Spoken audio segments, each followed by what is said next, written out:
کبھی کبھی کسی سے اتنی شکایات ہوتی ہیں کہ شکایت کرنے کو بھی دل نہیں کرتا۔ زیادہ کی طلب انسان کو ناقدرہ بنا دیتی ہے۔ ایسا ہے کہ جس سے آپ کو بے پناہ محبت ہو اور وہی بندہ آپ کی مسلسل تذلیل کر رہا ہو، تو ایک وقت آتا ہے جب ہمارے جذبات سختی اختیار کر لیتے ہیں اور کہیں نہ کہیں محبت دب جاتی ہے۔ پھر آپ کو اس کی دی ہوئی تکلیف اور سکھ محسوس نہیں ہوتا، سب بے معنی لگتا ہے۔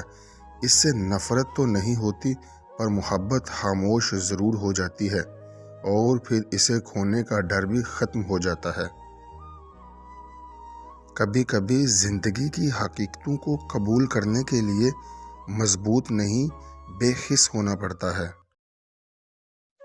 اگر تمہاری ماں تمہارے غصے کی وجہ سے تم سے بات کرتے ہوئے ڈرتی ہے تو تم افسوس کرو، کیونکہ تم نے اپنے ہاتھوں مغفرت کا دروازہ بند کر دیا ہے۔ کبھی کبھی عورت بہت مجبور ہو جاتی ہے اس شخص کے سامنے جس سے وہ محبت کرتی ہے۔ دھوکہ دے کر کوئی نہیں بچتا، کسی کی آہ نسلیں اجاڑ دیتی ہیں۔ جو عورت مرد کی ناراضگی پر بھی مرد کو نہ منائے تو سمجھ لیں کہ وہ عورت یا تو منا کر تھک گئی ہے یا اپنے شوہر سے تنگ آ گئی ہے۔